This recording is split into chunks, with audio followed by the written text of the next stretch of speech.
Olá, pessoal. A Luísa, minha parceira de grupo, e eu, Guilherme, vamos falar sobre a avaliação psicológica em adultos e os diferentes contextos em que ela é aplicada e onde ela é necessária, em onde ela é necessária. Lembrando que essa apresentação é um trabalho referente à matéria psicodiagnóstico, modelo psicodinâmico, lecionada na Universidade Federal de Minas Gerais no segundo semestre de 2020. Então, o texto base que será utilizado para essa apresentação é o texto que é mais frequente avaliar em adultos e como fazê-lo. Esse texto ele vai constar nas nossas referências bibliográficas no final da apresentação. Então, começando, nós podemos começar definindo o que é o processo de avaliação psicológica, né? Esse processo de avaliação é um processo estruturado que busca compreender os processos psicológicos. E para isso, o psicólogo ele pode utilizar diversos métodos, diversas técnicas e instrumentos que auxiliarão ele a satisfazer essa demanda da avaliação, né? Em adultos, então, o contexto mais comum para avaliação psicológica é quando a avaliação é compulsória e serve para se obter os benefícios, autorizações e até possibilidades de emprego. Então pode ocorrer também no contexto da saúde, mas mais comum que a avaliação seja nesses que eu citei antes. Então, nós vamos nessa apresentação mostrar os diferentes contextos que a avaliação psicológica em adultos é aplicada e também faremos comentários acerca das especificidades de cada um desses contextos. O primeiro contexto de avaliação psicológica que iremos apresentar aqui, que é muito comum em adultos, é a avaliação para a obtenção da CNH, né, a carteira de habilitação. Essa avaliação vai servir para verificar se o candidato está em condições psicológicas de conduzir um veículo movido a motor, né? Essa avaliação psicológica deve ser realizada por um psicólogo qualificado no assunto. Então, o que é um psicólogo qualificado? Ele precisa ter comprovado a atuação no cargo por 2 anos como psicólogo e ter uma especialização em psicologia do trânsito reconhecida pelo Conselho Federal de Psicologia. Além disso, ele precisa ser credenciado pelo Detran, né?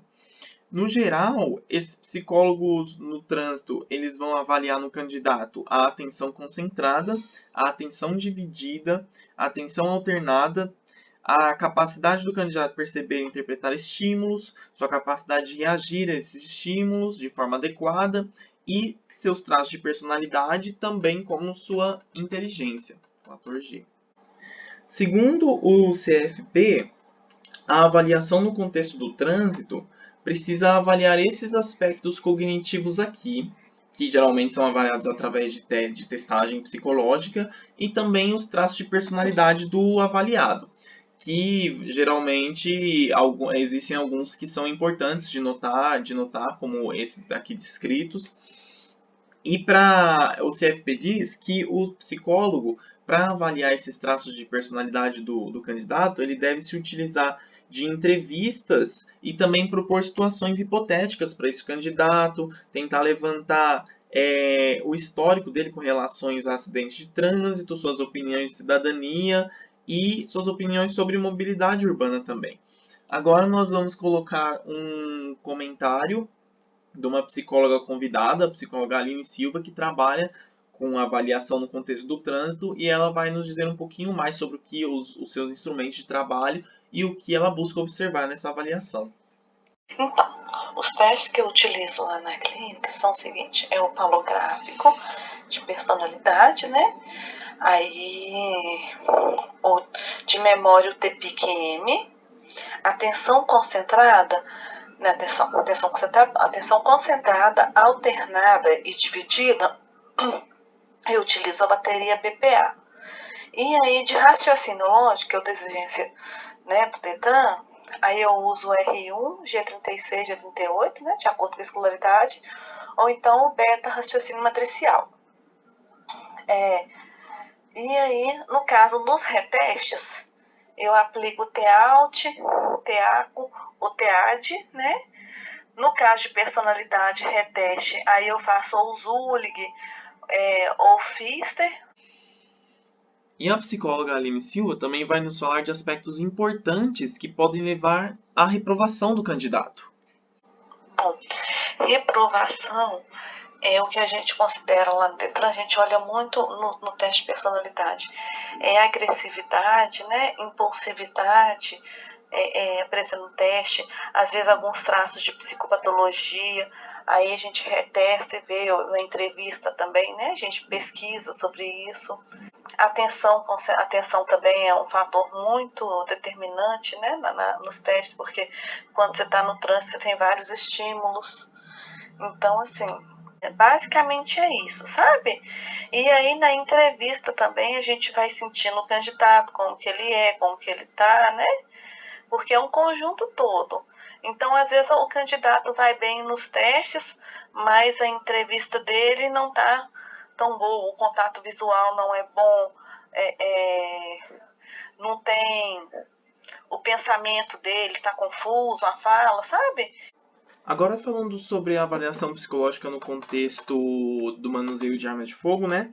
Esse tipo de avaliação ele é feito para verificar se o candidato realmente tem características compatíveis para o manuseio dessa arma de fogo. Seja isso para trabalho ou também pode ser para posse, defesa pessoal, né? E também hobbies também. Então, para fazer esse tipo de avaliação, o psicólogo ele precisa ser credenciado pela Polícia Federal. E para isso, dentre outros documentos a serem apresentados, o psicólogo precisa comprovar 2 anos de 2 anos de prática profissional, né? Como esse tipo de avaliação também é regulamentado pela Polícia Federal e pelo SFP, os indicadores a serem avaliados são a memória, a atenção e também os traços de personalidade do candidato, né? Então, através de uma psicóloga conhecida que trabalha nesse ramo, ela passou os testes que eles utilizam geralmente para fazer a avaliação desses parâmetros. Então, são estes os testes que eles usam, né? Os testes de atenção aqui, o teste de memória e os testes para esses testes aqui para a personalidade do candidato. Os fatores de reprovação também são bem parecidos com o da avaliação no contexto do trânsito, né, como agressividade, impulsividade e algumas psicopatologias também, certo? Agora a Luísa vai continuar a apresentação mostrando outros contextos onde a avaliação psicológica é aplicada. Oi, pessoal. Bom, meu nome é Luísa. Eu vou dar continuidade à apresentação, né? Então, vou falar um pouquinho mais dos outros contextos da avaliação psicológica em adultos. Né? Então, o primeiro deles é em concursos públicos, né? Então, em concursos públicos, a avaliação psicológica é utilizada para identificar se o candidato ele tem as características necessárias, né, para aquele cargo. Então, se ele vai possuir as habilidades necessários para desempenhar aquele cargo, lembrando que cada cargo tem uma exigência de perfil diferente, né? Então, de diferentes habilidades e conhecimentos. Então, a avaliação psicológica ela é customizada para o cargo que aquele candidato vai entrar. Né? Segundo a resolução do CFP em 2018, fica a critério do psicólogo decidir quais instrumentos e técnicas vão ser utilizados. Então, isso por um lado, é muito bom, porque dá uma liberdade muito grande para o psicólogo, para ele conseguir customizar e avaliar a ação psicológica da maneira que melhor vai identificar corretamente, né, se essas características estão presentes ou não naquele sujeito. Mas, por outro lado, também isso dá uma responsabilidade ainda maior para o psicólogo, né, porque a gente fala que não tem aí uma espinha dorsal do que é feito geralmente. Além disso, é importante falar, né, que o psicólogo ele precisa de ter, então, para ele fazer uma boa avaliação psicológica, um conhecimento bem profundo daquele cargo e das exigências necessárias, né, isso é super importante. Bom, um próximo contexto é a cirurgia bariátrica, né, então, nesse caso, a avaliação psicológica, ela tem como objetivo determinar a aptidão do candidato à cirurgia, então, se ele, de fato, entende a importância da cirurgia e todos os efeitos, né, que a cirurgia vai gerar na vida daquele sujeito, né? Então, é uma mudança de vida, não é apenas uma cirurgia simples, né? E nesses casos, o psicólogo ele vai então avaliar os critérios e fatores psicossociais daquele paciente, né? Então, as expectativas que ele tem acerca da cirurgia, se ele de fato compreende as mudanças que a cirurgia implica, se ele possui apoio social e se existe alguma contraindicação, né? Que são casos como alcoolismo, depressão grave e tendência suicida, né? Então, tudo isso o psicólogo ele precisa avaliar durante a avaliação psicológica. Um outro contexto que é um pouco mais novo aí na literatura, né, a gente tem pouquíssimas pesquisas acerca desse contexto, é na vasectomia, né, que assim como a cirurgia bariátrica é uma cirurgia, que tem um impacto muito grande na vida do homem, nesse caso, né, e como é um tema muito novo, né, a gente não tem uma prescrição do que precisa ser avaliado. Então, de novo, o psicólogo, ao mesmo tempo que tem uma grande liberdade, também tem uma grande responsabilidade, né. Mas apesar de não ter essa prescrição, né, do que deve ser avaliado, é necessário que o psicólogo consiga identificar quais são as motivações para a cirurgia, se o paciente entende os efeitos daquela cirurgia, né, porque é muito difícil e é muito custoso para o paciente reverter a vasectomia e também entender quais são aí os traços de personalidade, os aspectos emocionais e cognitivos do paciente. Um outro contexto, né, são os psicodiagnósticos em adultos, então o objetivo nesse caso é, de fato, avaliar se o sujeito possui alguma psicopatia, né, então avaliar todos os traços de personalidade, as limitações do funcionamento psicológico daquele sujeito, e no psicodiagnóstico a gente considera também todos os aspectos, né, então aspectos biológicos, sociais, individuais, culturais, tudo que circunscreve o sujeito naquele espaço e naquele tempo. As patologias mais comuns, né, investigadas em adultos são a depressão maior, esquizofrenia, transtorno bipolar de humor e ansiedade, né? Então, além de toda a testagem psicológica, né, que vai ser feita nesse adulto, é muito importante que o psicólogo ele consiga compreender onde aquele adulto está inserido, né? Então, a observação clínica ela é fundamental, né? E conversar também com pessoas que estão ao redor desse paciente também é fundamental. Um outro contexto, né, são adultos com TDAH, né, o TDAH é uma condição do neurodesenvolvimento, que é caracterizado pela combinação de sintomas de desatenção, impulsividade e hiperatividade. Ele é caracterizado por algumas alterações biológicas, mas, de novo, o diagnóstico ele é essencialmente clínico, o que significa que o psicodiagnóstico, né, a avaliação psicológica, ela é super relevante, né, ela é essencial para o diagnóstico de TDAH. E aqui só é importante ressaltar, né, que é preciso que o psicólogo, de novo, ele entenda profundamente do TDAH, né, entenda que é uma doença que se manifesta diferente em homens e mulheres, é uma doença que se manifesta diferente em adultos, em adolescentes e em crianças, né, então tem sintomas muito diferentes aí, que se o psicólogo ele não estiver atento, ele deixa passar e isso é super grave, né, em termos da avaliação psicológica.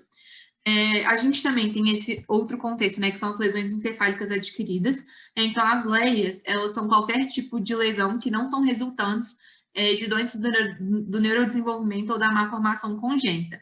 As duas lesões encefálicas mais comuns, né, o traumatismo craniano ou acidente vascular encefálico. E, de novo, aqui o objetivo da avaliação psicológica aqui é identificar quais são os prejuízos, né, que essas lesões acometeram ao paciente, quais as alterações cognitivas que foram geradas, né? Então, entender quais são as limitações e as potencialidades desse sujeito para que ele consiga ter o melhor tratamento possível. Antes de finalizar, né, eu só queria apontar uma coisa que eu acho super importante, super interessante, que é o fato de que a avaliação psicológica ela não se limita à testagem psicológica. Eu acho que muitas vezes as autoras não deixam isso muito claro em alguns contextos, né? Então, por exemplo, no contexto do trânsito, que o Guilherme falou, de armas, né, do porte de armas também.